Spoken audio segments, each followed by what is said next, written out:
Greetings, dear ones. I am Kryon, the magnetic service. My partner steps aside to such a degree that he has the ability, if he wishes, to listen or not. There was a time when he was glued to the message to make sure it was okay and had integrity. Now he knows it does. He relaxes with what's to come, especially this one. I want to talk personally to you about what you believe. I want to introduce to you a concept that you didn't expect. Beautiful. Dear ones, as human beings, you learn certain ways. When you were a child, most of your learning was by what was taught. What your parents gave you, what they taught you, what you learned in school. Your minds were like sponges and they took it all in. It shaped the way you thought and what you did and what you believed. When you became older, you had your own experiences to alter that.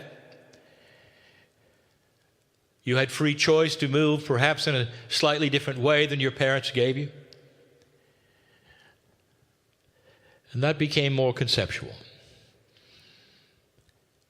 So you can see there are really a number of ways to learn. Most learning is done in a linear fashion, and it still is. Let us say that there was a concept of enlightenment that was new and that you wanted to know about, for it expanded the horizons of what you thought. And so you would then go to a meeting with pencil in hand. You'd go through the processes, the steps, you would learn, you'd write, you study, you practice. That's linear. It's tough to teach in a non-linear way, if not impossible. This is not an indictment of the process. It's an exposure of a new way of thinking.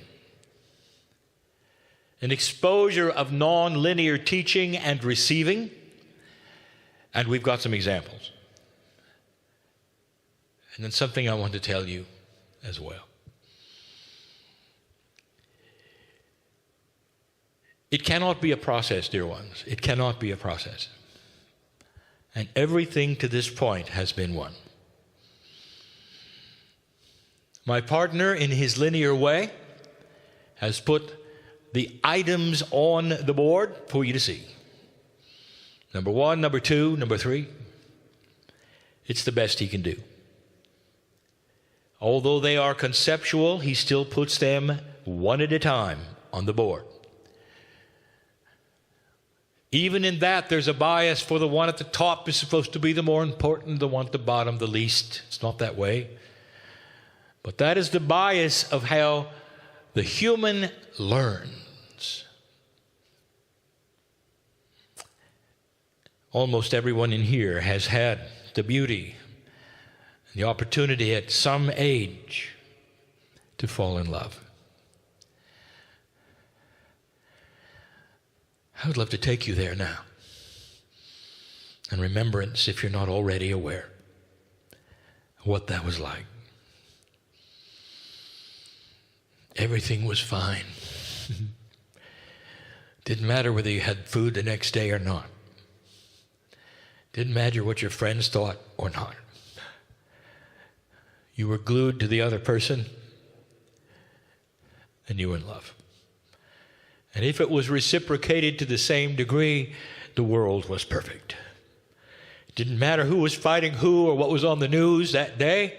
It didn't matter. Because there was a concept that was not a process, that is unexplainable, that you were sitting in the middle of it and cooperating with the other. a state of mind. And if I ask you right then, do you believe in love? You would give me a treatise. Poetry would flow out of you, even if you weren't a poet, because of what you were feeling. Belief was 100%. And you never wrote anything down. You never went to a workshop. Now this is what I want to show you. There are stages of belief, but they're none a process. Not one is a process. You're reaching an evolutionary stage of development where you cannot learn the same kind of things in a linear way. Now, don't get me wrong. The teacher can present them in a linear way, give them to you so that you can process and not become a process. You can cognize them. A new word. Cognize means that you pull them to yourself. You experiment with them until they are you. You don't learn them. You become them. So the best teachers may give you linear things, but you're going to have to take those linear things and cognize them as a way of being. Eventually there'll be ways of teaching that are quantum, where you sit and absorb and there are no lists on the board. That's coming. Now, where is this going?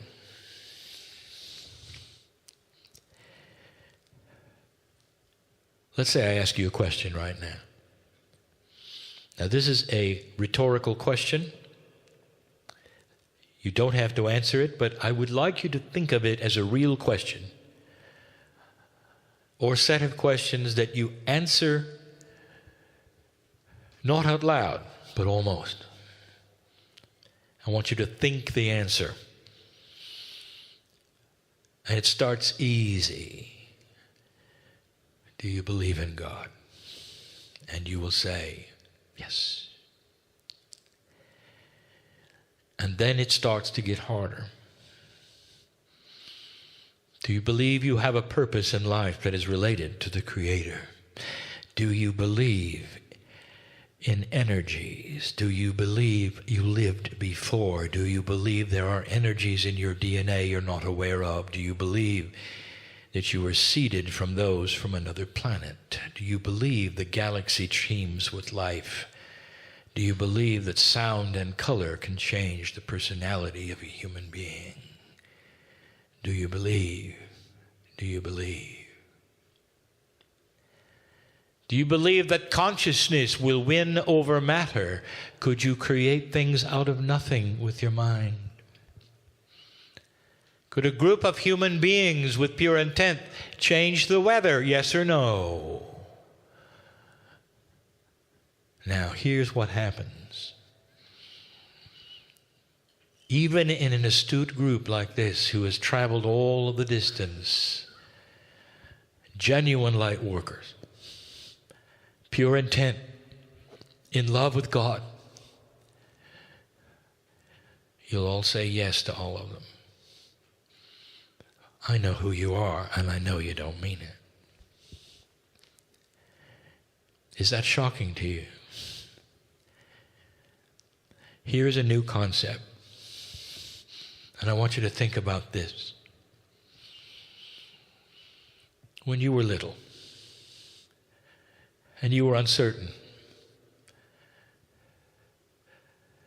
if you were fortunate to have loving parents, they'd take your hand and all was well. If you were afraid to go to new places, or it was upsetting or frustrating because you didn't know what was happening, you could always reach up and take your father's hand or your mother's hand, and it was fine. For they were a shield against that which was uncertain, and eventually moved you through it. And as they moved you through it, you cognized it. It became your reality, and the next time you were not as afraid. Some of you have lost the parents that did that. Some of you know that you have become your own hand to hold. There is no one bigger. Or is there? I want to invite you to a new concept. Listen to me. When I ask the question, do you believe in this and that and this? When Spirit asks the question, do you believe in this or that? It's not the voice in the sky judging you. I want you to be able to say and have the right to say, I'm not certain. I'm not certain. And at that moment in time, you can take the hand of God in any metaphor you want to until you are certain. Until it's been proved or disproved, and you can take your time. Here's what I want to tell you. You're linear. You expect there's some kind of a flash bulb of cognization that when you brought into the love of God and you realize there's more, that everything is supposed to come with it. Instantly, you believe in the strangest things you can imagine. And you sit there and you say yes to everything, because if you don't, somehow it just doesn't work. Here's the concept. You have the right to say, I'm not sure. And when you do, there is a process, yes, from Spirit, called love.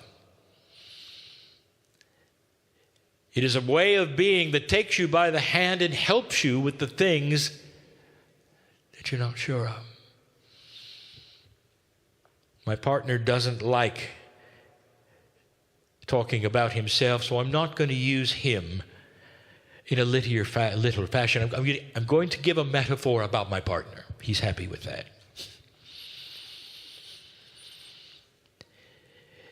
When the engineer was looking at Kryon, he laughed. For it was not his reality. He was practical and stubborn. Now that he's a light worker, he's practical and stubborn. You see, those don't matter. He was looking for a house in the fog.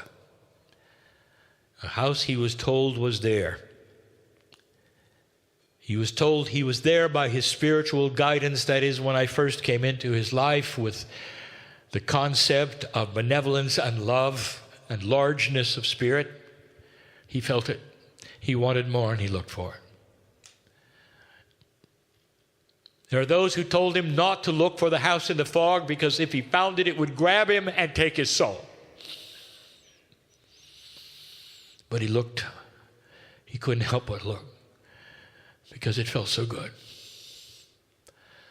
As an engineer in simplicity, he wanted to find the house in the fog, open the door, and feel he was home.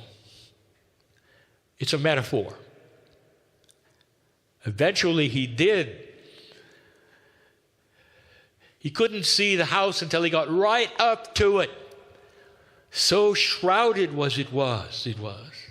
He was told pure intent. He had to ask. He had to want to.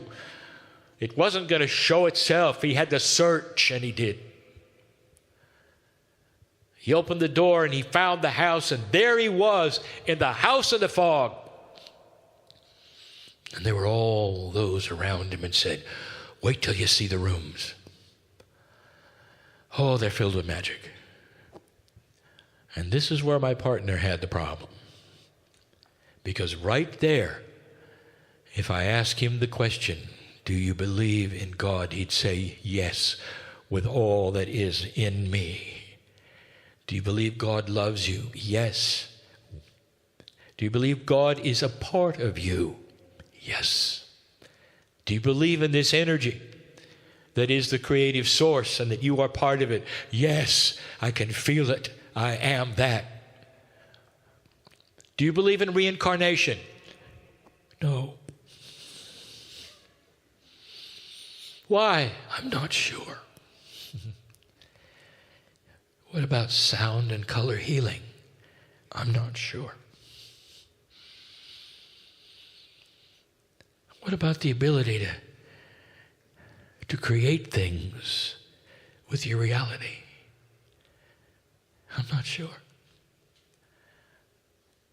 My partner began channeling without ever entering the rooms. It took him years to open the door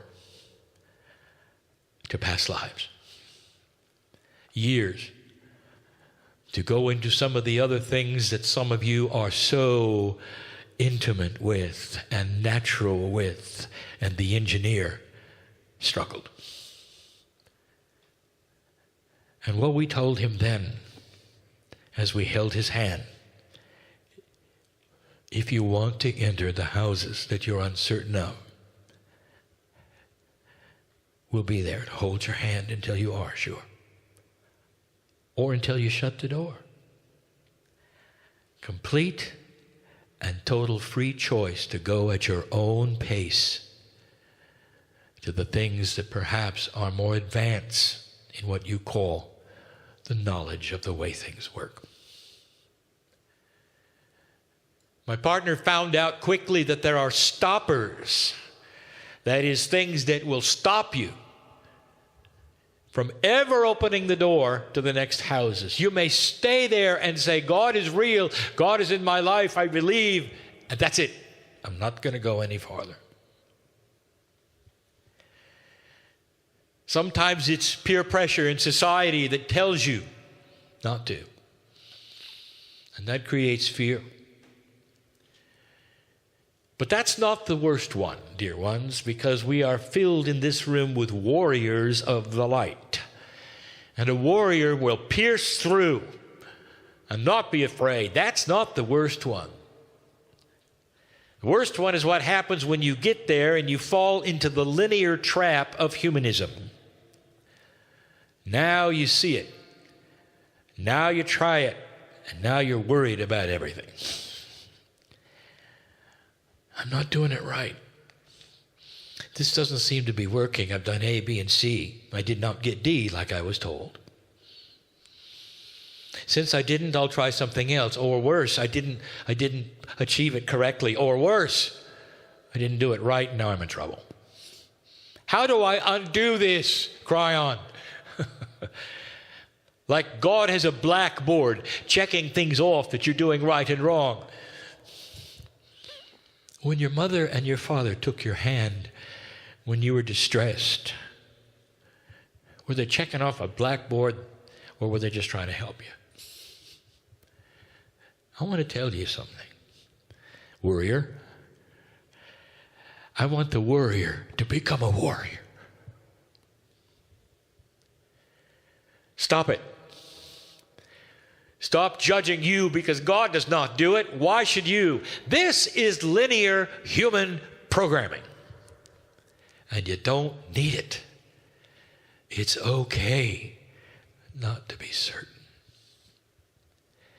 In fact, it's time to be honest. And here are the questions yet again. Now sit there in all love and honesty with yourself. Don't lie to yourself. And every single answer that you have for yourself, God is there listening and smiling because the answers are already known. The hand comes down for any of you with an answer that perhaps is different than the first time. Do you believe in a benevolent creator that is inside you? Do you believe that creator loves and cares about you? Do you believe you've lived before? Here we go. Is there any evidence in your life that you might be able to change who you are by pulling upon the past akash of who you used to be? And the more complex and conceptual it gets, the more you're able to say, I'm not certain. And I want you to be able to say that. This is how it works. It's not a process. You cognize things because over time you experience intuitive thought. And over a period of time, these things make sense as you connect the dots, and you're no longer afraid. Soon they become your reality. Often there is a hierarchy of how long it takes. Slowly, little by little, the man in the chair is the example. In his stubbornness, in his practicalness, he opened those houses of magic so slowly that only a few years ago were they all opened. Now he has a complete picture and he teaches it as a complete picture. But if anyone were to tell him that he had to believe in all of them, he would never have even found the house in the fog. Dear ones, the message today, it's okay not to be certain. There's a hand that you can take that'll walk you right through it, step by step, piece by piece, at your own rate, while you continue to love God. That's all we care about. That you find the seed inside, the seed that is the Creator. Blessed are the ones in the chairs and listening to this who have gotten what I'm talking about now. This is the land where we can speak these truths and you would understand them. And so it is.